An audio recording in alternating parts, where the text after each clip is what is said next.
The story of a mother searching for lost children resulted in an unexpected discovery.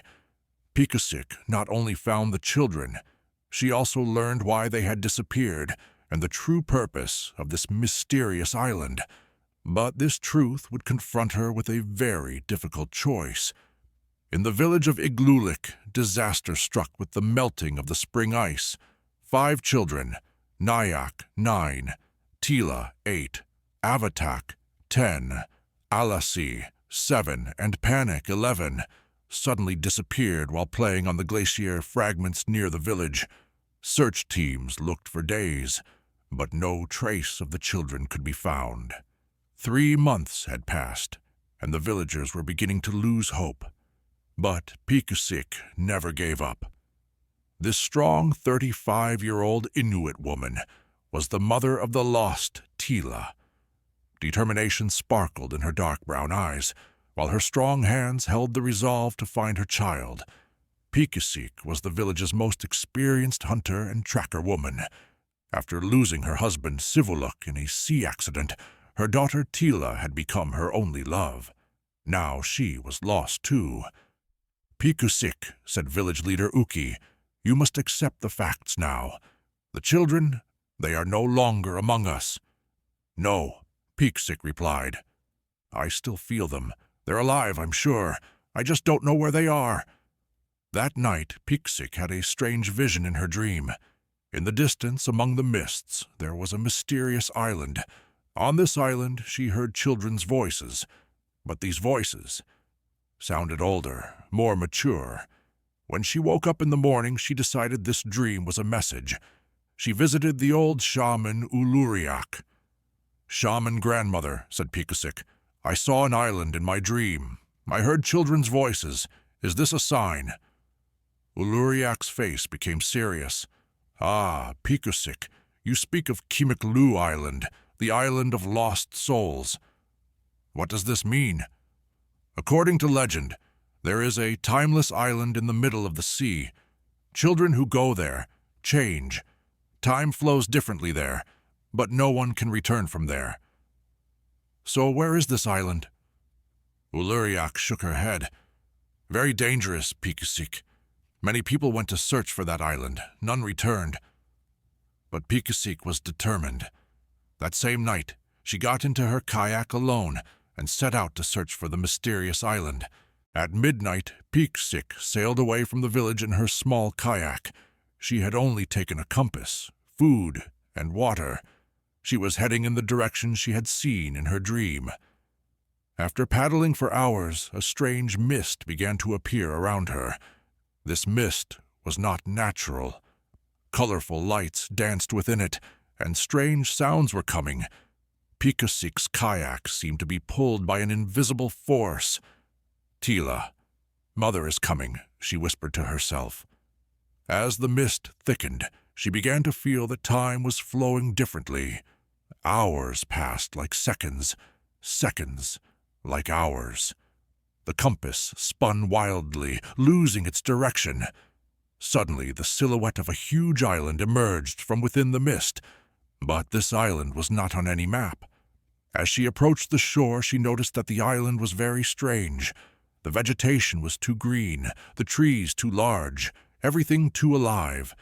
When she pulled her kayak to shore, she saw footprints, children's footprints. But these were much larger than the sizes from 3 months ago. "How can this be?" she murmured. As she proceeded into the island, she began to hear children's voices. But these voices were different from the children's voices she remembered. They were deeper, more mature. Looking from the top of a hill, her breath was taken away. Below there was a small village, and in that village she saw familiar faces. But they were no longer children. Nyack, Tila, Avatak, Alasi, and Panic were there. But while they had been 7 to 11 years old 3 months ago, they were now young adults aged 17 to 21. "Tila," shouted Pikasik, starting to run. The young woman turned. She recognized Pikasik, but her expression was strange. Surprise, fear, and distance. "Mother?" said Tila, but her voice was cold. What are you doing here?" Peaksik tried to hug her daughter, but Tila backed away. "I came to find you. You've been missing for 3 months." 3 months? Tila laughed bitterly. "Mother, I've been living here for 10 years. This answer shattered Pikusik's world. 10 years? Asked Pikusik in amazement. But that's impossible. You were only missing 3 months ago. Tila was now an 18-year-old young woman. Her long black hair was braided, her clothes suited to island life. The innocence of childhood was no longer in her eyes. Mother, time flows differently here. 1 day in your world equals 1 year here, said Tila. The other children also approached. Nyack was now 19, Avatak 20, Alisi 17, and Panic was 21. They all recognized Pikusik but were distant. I came to take you home, said Pikusik. Your families are waiting for you. Home? Said Panic, now a young man. Our home is here. We've built a life here. Pikusik looked around. Indeed, the children had established an organized society on the island. They had built houses, arranged gardens, and created a division of labor. But your families, began Pikusik. They remained in the past, said Tila harshly. We are different people now. What we learned here is much more than we could have learned in the village. What did you learn here? To answer this question, the children took her to the center of the island. There was a cave sparkling with crystals. Inside the cave, strange technologies and ancient knowledge were hidden. This island is a special place, said Avatak. Here, people grow fast, learn fast. We are no longer just Inuit children. We are beings who know the secrets of the universe. Pikusik noticed the sparkle in the children's eyes. This was not a natural sparkle, as if they were enchanted. You are still my children, said Pikusik, her voice trembling. No, said Tila, not anymore, and you must go back. If you stay here, you will change too. At that moment, it was time to understand the island's true secret. When night fell, the children left Pikusik alone in the cave. There she discovered the island's true secret. The ancient writings on the walls told the story of the island. This island had been created thousands of years ago by powerful Inuit shamans. Its purpose was to rapidly develop chosen children and give them supernatural powers. But this had a price. The children lost their old identities and their attachments to their loved ones. The island was designed to make the children guardians. These guardians would protect the Inuit people from great future dangers. But for this, they had to completely leave their humanity and become spiritual beings. Pikusik felt her heart breaking. Had the children chosen this transformation of their own free will, or had the island enchanted them? When morning came, she went to Tila to get her answer. My daughter, did this island enchant you, or do you really want to stay here? Tila remained silent for a long time. Then Pikusik noticed that the artificial sparkle in her eyes dimmed for a moment.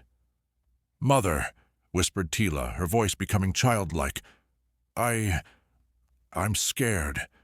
These powers are too great. Sometimes I lose myself, but the island tells us that returning is impossible. How is it impossible? Because if we return, we cannot adapt to the village time in our grown bodies. We will age rapidly and die. Pikusik understood how the island had trapped the children. It had given them power, but also made them prisoners. So there's no solution. At that moment, a strange sound came from the cave. An ancient being appeared, the island's guardian. Who are you? Asked Pikusik. I am the spirit of Kimik-Lu, said the being, the shaman who created this island, and I will offer you an option. The island's guardian, Kimik-Lu, stood before Pikusik. This ancient shaman's spirit had been protecting the island for thousands of years. If you want to save your children, said Kimik-Lu, you have 2 options. Which ones? First, You also stay here and become a guardian with them. This way you stay together as a family, but you can never return to the mortal world." Pikasik's heart tightened. She could sacrifice everything to not lose her Tila. But was this a real solution or a bigger trap? The second option. You can take the children back, but for this you need to break the island's power. This, however, will destroy all the positive energy the island has collected over centuries. And this energy was supposed to protect the Inuit people in the future. Pikasik fell into thought. In the first option, she was saving the children, but depriving them of real life. In the second option, she was freeing them, but endangering the future protection of all Inuit people. If I break the island's power, what will happen to the children? They will return to normal growth rate. But when they return to the village with their current bodies, the time mismatch will accelerate the aging process. They might live for a few years. This was a terrible choice. Save the children now and be happy for a few years, or condemn them to an eternal but artificial life here. Pikasik thought of the other children's families. They too had the right to see their own children. "Isn't there a third way?" Kimik-Lu smiled. "There is, but this is the hardest one. If you sacrifice your own life energy, the children can both return to their normal lives, and the island's protective power can continue. So I die? You stay on this island and become a guardian in their place. The children leave. You stay here and protect the Inuit people." Pikasik's eyes filled with tears. This was the ultimate motherly sacrifice, sacrificing herself to save her child. "You have time to decide," said Kimik-Lu, "but remember, every choice you make will have consequences." Pikasik went to Tila and explained the situation. "Mother, no!" shouted Tila when she learned of Pikasik's plan. "You cannot sacrifice yourself for me." For the first time in 3 months, there was real emotion in Tila's voice. The island's spell was cracking in the face of her mother's sacrifice. "My daughter," said Pikasik, holding Tila's hands, "this is my choice. The most valuable thing a mother can do is give her child true freedom." The other children also approached. The island's spell was weakening in the face of Pikasik's pure maternal love. The children were beginning to remember their old selves. "Mother Pikasik," said Nayak, "don't do this for us. We are happy here." "Are you really happy?" asked Pikasik. "Or are you just made to feel that way?" This question made the children think. Were they really happy, or was the island making them feel that way? Panic, as the oldest, spoke. Maybe real happiness was being with our families." When Pikasik saw that the children's true feelings were returning, she made a different plan. "Children, what if we all stand against the island's spell together?" "What do you mean?" asked Tila. "If we combine the power of our love and unity, maybe we can change the island's rules. Maybe we can both return and no one gets hurt." Kimik-Lu appeared. "This is impossible. The island's rules cannot be changed." "Every rule can be changed," said Pikasik with determination, "especially when faced with love." The children, inspired by their mother's courage, held each other's hands. Pikasik also joined them. Together they walked to the energy source in the center of the island. There, they began a powerful ritual. They used not just magic, but the power of pure human connection and family bonds. The island began to tremble. The children and Pikasik stood hand in hand around the crystal energy core in the center of the island. Each began to express their love for each other and their desire to return to their villages. "I am Nayak. I want to be with my family." "I am Avatak. I want to grow up at my real age." "I am Alasi. I want to play with my friends." "I am Panic. I want to be a normal young person." "I am Tila. I want to live with my mother." And Pikasik. "I am Pikasik. I want my children to be free." These declarations created a powerful energy wave that shook the island. Kimik-Lu panicked. "Stop this ritual. You will destroy the island."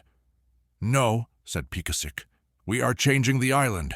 Now this island will exist not to trap children, but to protect them." Indeed, the island's energy began to change. Instead of dark, controlling power, protective, nurturing energy emerged. The light emanating from the crystal core surrounded the children. They began to return to their normal ages. But this time, the island's protective power was transforming them safely. Tila became the innocent 8-year-old girl again. The other children also returned to their normal ages. But in all of them, some of the knowledge they learned on the island remained, just as wisdom, not as power. Kimik Lu watched in amazement. How is this possible? "Because love is stronger than any magic," said Pikasik. The island's landscape also changed. It was no longer a dark, mysterious place, but a beautiful, peaceful sanctuary. "Now this island," said Kimik Lu, understanding, "will protect lost children and return them to their families. You have given me a new purpose, Pikasik." The children and Pikasik prepared to leave the island, but now the island was not forcing them. They were leaving of their own free will. When they returned to the village, there was a great celebration. Families were reunited with their children, and the children used the wisdom they learned on the island for the benefit of the village. Pikasik and Tila formed a stronger bond than before, because both had experienced the fear of losing each other and experienced the power of true love. Years later, the island was still there, but now it was a sanctuary for lost children. It safely returned them to their families. This story teaches us this: true love is an energy that no power can overcome. A mother's love for her child can break even the most powerful spells. And sometimes, when we act together, we can accomplish things that seem impossible. Sacrifice is not just sacrificing yourself, but doing what is right for your loved ones. Pikasik was ready to die to save her child, but more importantly, she ensured that she lived in freedom. True strength comes not from magical powers, but from the bonds between people. When families come together with love and determination, they can change even the most established rules. Dear viewers, are there difficulties you have overcome with the power of love in your life? As a parent, how much sacrifice can you make for your child? Along with the lessons you draw from this emotional story, share your thoughts in the comments. If you liked this heartwarming story, don't forget to hit the like button.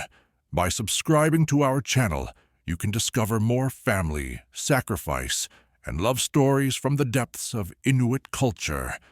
In our next video, we will meet again with another story full of powerful emotions. Until then, trust in the power of your love.